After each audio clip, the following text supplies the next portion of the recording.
The battle for talent in the technological space is heating up, not just in Asia, but across Malaysia.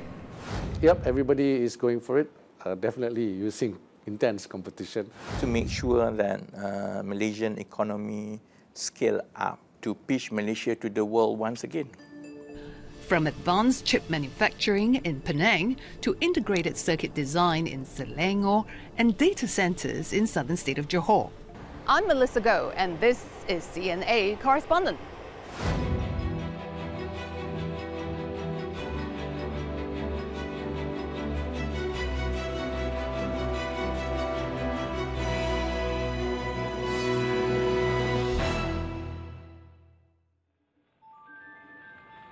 Once known as the Silicon Valley of the East, the state of Penang is located along the northwestern coast of Peninsular Malaysia. With a head start of more than 50 years in the semiconductor industry and an established ecosystem, Penang is proving to be the most attractive to multinational corporations. It's home to over 350 MNCs, and with more expected to come in, Penang's Chief Minister Chow Kon Yeow is upbeat that the state is poised to be the first in Southeast Asia to boast an end-to-end supply chain for front-end chip manufacturing. It is time we start looking 50 years ahead.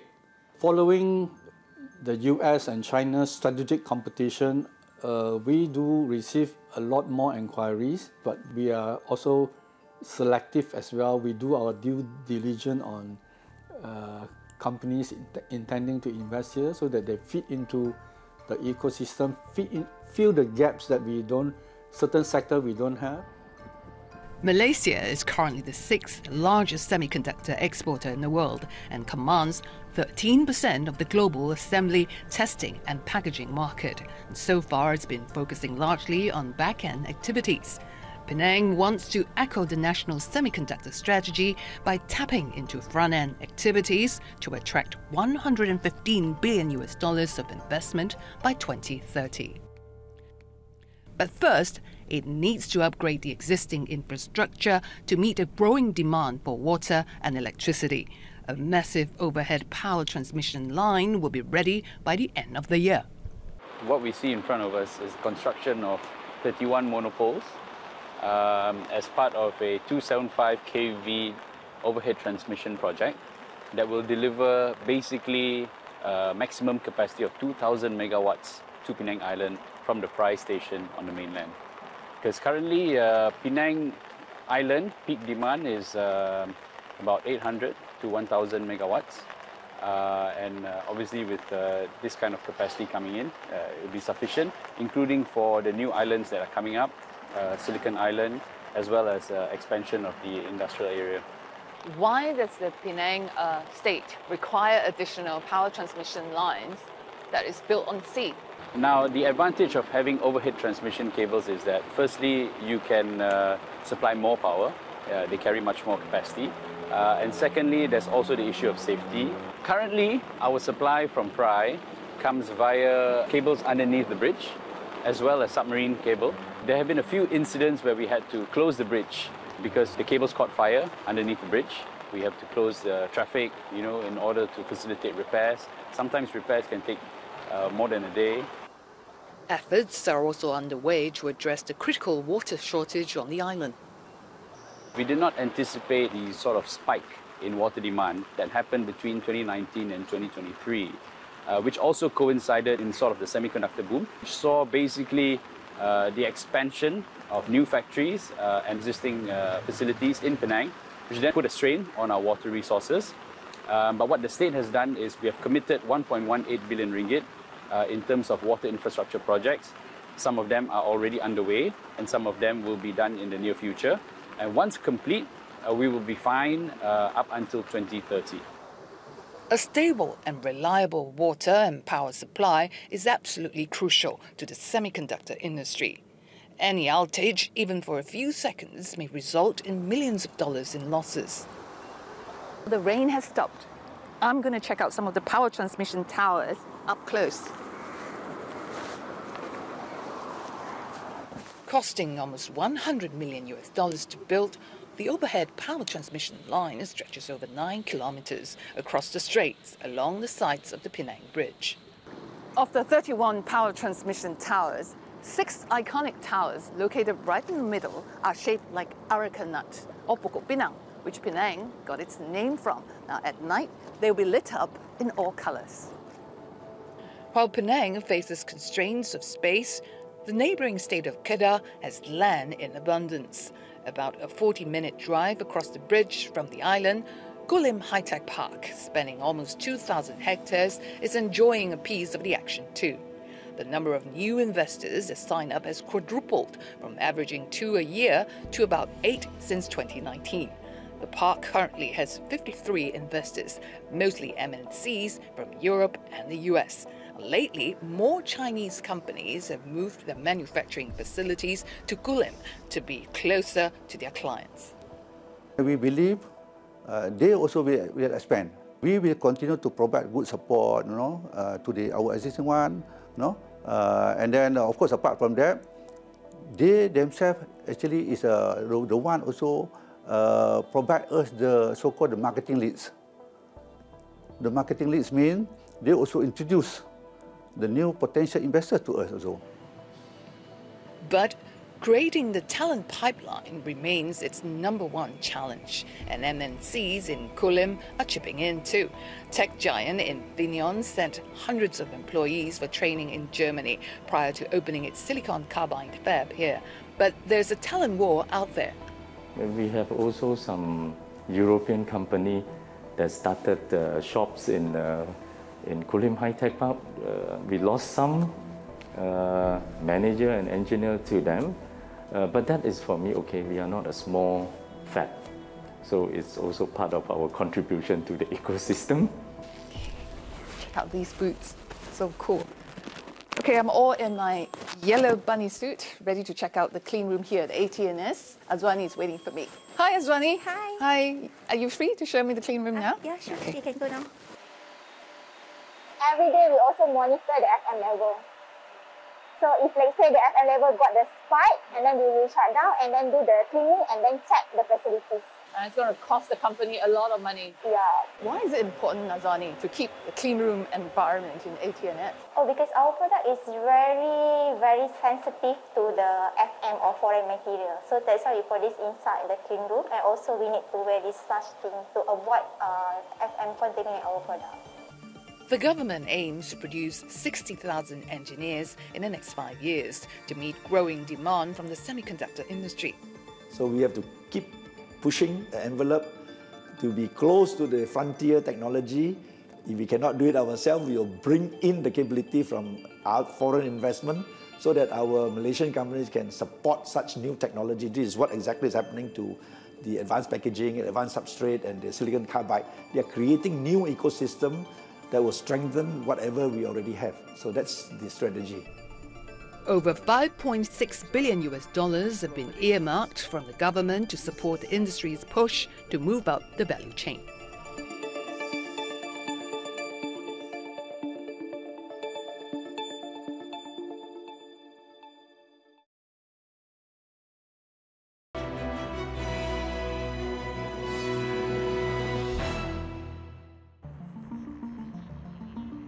The Klang Valley is an urban conglomeration in Malaysia. It's centered in the federal territories of Kuala Lumpur and Putrajaya and includes its adjoining cities and towns in the state of Selangor. With a population of some 9 million people, over half the residents are below the age of 40. As part of the national semiconductor strategy, the federal and state governments are joining forces to develop front-end integrated circuit design. The target is to set up one IC design park a year for the next 5 years and create at least 5 unicorns with a valuation exceeding $1 billion by 2030. In the last 5 to 10 years, Malaysia has been undervalued. So what we had to do in the last 20 months was to get the growth narrative right. I feel that the market especially is beginning to appreciate that we are going to do this methodically to make sure that Malaysian economy scale up. Spanning 60,000 square feet, the first IC Design Centre was launched in Puchong, on the fringes of the capital city of Kuala Lumpur in August. Over a handful of local and foreign semiconductor design companies have signed on, including Mind Storage, Skychip and ChipsBank. Many were offered free rent and utilities for 3 years and received help with recruitment and training. Eventually, IC design companies want to be listed, so the proximity to Klang Valley, which is a financial center, is important. There's also the proximity to the talent pipeline. Most of the country's top education institutions are in Klang Valley. And each IC Design Park needs between 400 and 600 engineers who are trained in computer science, mechanical and electronic engineering. But I think the greatest challenge is getting the talent pipeline in place. That's quite tricky. Malaysia currently produces about 5,000 engineering graduates a year. The number is not enough to cater to the country's push to elevate its semiconductor industry to front-end manufacturing and IC design, which will require at least 50,000 engineers. On top of that, the number of students pursuing science, technology, engineering and mathematics education is said to be dwindling. You're studying with a higher difficulty, and then you're also putting in a lot more investment in this STEM education, but then the ROI in terms of when you graduate, the salary does not keep up to the industry standards. Many opted to drop out because they couldn't get into the university they wanted. And meanwhile, the race-based education quota system further complicates matters.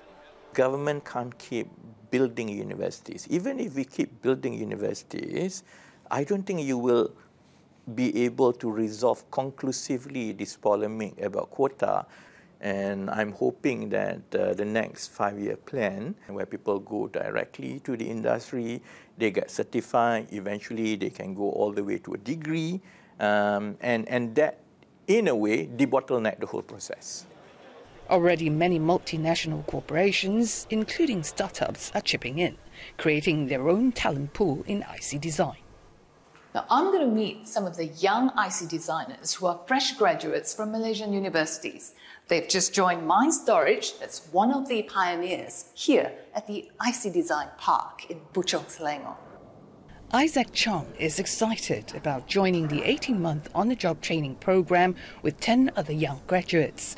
Their task is to come up with a customized integrated circuit design by working on different IP blocks. The park so far has received thousands of resumes. Nowadays, we are talking about designing ICs for AI, and then you need a certain blend of creativity in it. You need to put in hard work. Hard work solves the problem. But industry experts say hard work alone is not enough.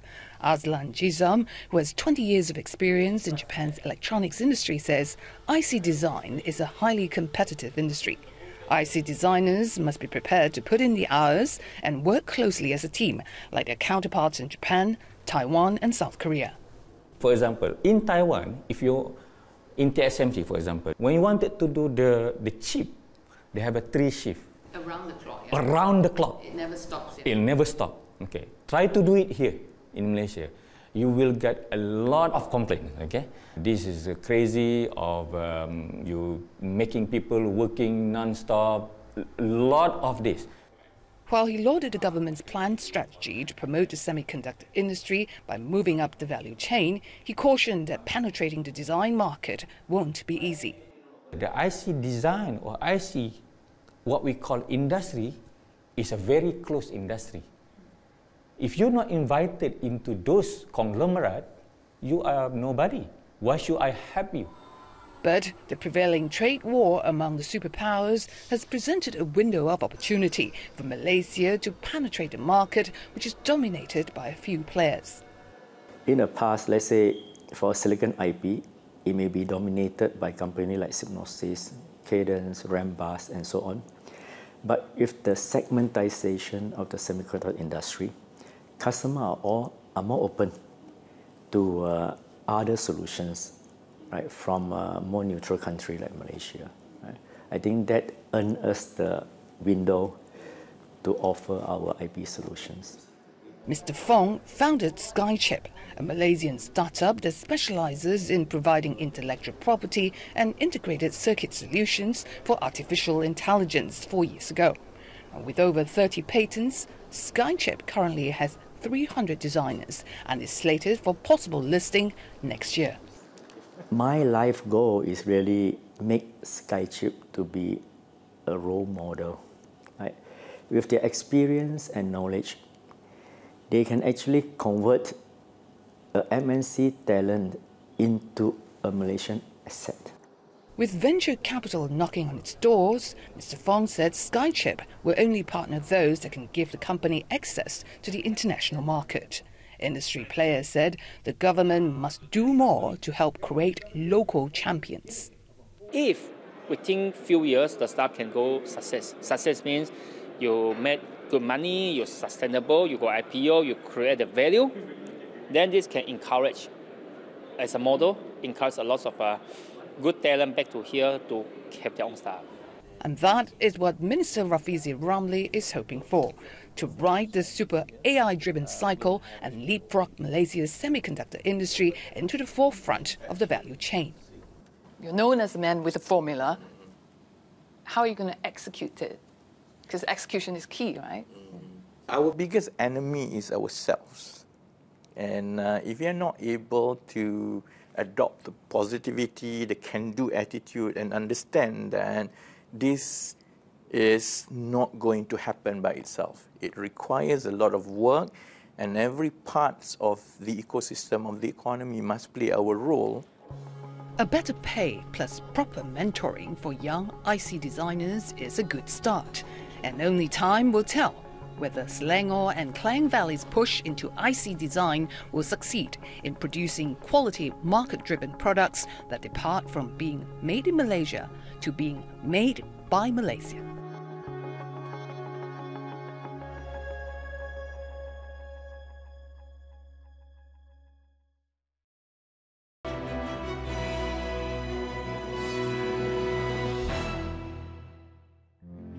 The southern Malaysian state of Johor is emerging as a data center hub in the region. Its proximity to Singapore and the availability of huge swathes of land with relatively cheap energy and water resources make it a darling for hyperscalers driven by e-commerce and AI. Over a dozen data centers have been set up in Johor in the past couple of years. Sedena and Nusajaya are two industrial parks designated for data centers. Huge pylons, power substations, as well as giant water tanks line the roads leading to these data centers. Now, these container boxes with chimneys are permanent features in almost all data centers here in Johor. Now, each one is said to be capable of powering a few houses for a day. They are actually power generators fueled by diesel. There's a tank underneath. There's backup in case there's a trip or a power outage at the data centers. Singapore-based Princeton Digital Group is one of the largest data centers in Sedena. Its Managing Director and Chief Technology Officer, Asher Ling, told me that the growth in the last 18 months has been phenomenal, driven by a surge in e-commerce and AI-related activities. The first phase of its 130 megawatt data center, estimated to cost $300 million, he said, was up and running within a year. The support we received from the Malaysian authorities, both at the federal level and at the state level, was phenomenal. This would never have been able to be achieved if, folks would be very bureaucratic or, we had to go all around. To ensure power and water security, the company has entered into an energy supply agreement with state utilities with two 130 megawatt substations as contingency. Now, if in the very, very, very unlikely case, both the substation, and that means the entire region, Johor grid power goes down, I have all my generators out there lined up, which you can see, with 48 hours of diesel fuel underneath. That will keep me running. While the infrastructure is ready, the company is constantly scouting for electrical and mechanical engineers, especially those with experience in critical processes. The biggest challenge I have is finding the right kind of people. When we first entered Malaysia, 14 months ago, we didn't have a single employee. But at the onset, my commitment to the team and to my management was we should have, I hope, a data center eventually that's designed by Malaysians, built by Malaysians, and operated by Malaysians. Given that data center is relatively new in Johor, experienced engineers were brought in, he said, from across the causeway to support the local staff initially. And meanwhile, programs supported by the federal government are underway to provide people with more advanced skills through additional education and training. So we are trying to build talents that come from diverse backgrounds that can support the local industry that will boom from the rise of these data centers here in Johor. Our program is free. What we're looking for is more of grit, determination, resiliency, and wanting to be different. Johor has received the highest investment in data centers, with over 50 applications so far, and 10 are currently in operation. When we were in many countries, they all want to come to Johor also because of the data centers. Because the data centers give them the computing power, which a lot of the companies want. So they want to build their hub here to have access to the computing power that's provided by the data centers or the GPUs. With data centers mushrooming across industrial parks in the southern peninsula Malaysia, many locals are concerned about the long-term sustainability of these projects for the environment, especially given its huge energy and water consumption. The issue is implementation.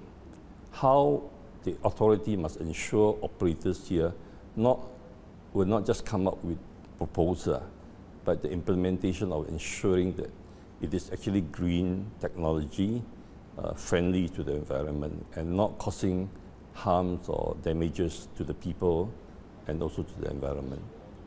While it's a fine balancing act to ensure sustainable economic growth, the race up the value chain in the AI-driven industry is fiercely intense.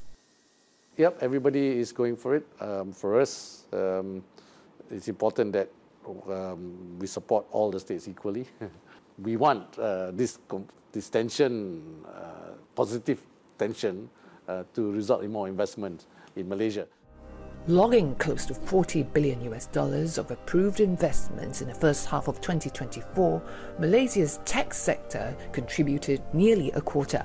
And it's no secret that Malaysia is in the running to be the region's next tech hub, with Penang, Selangor and Johor set to lead the charge.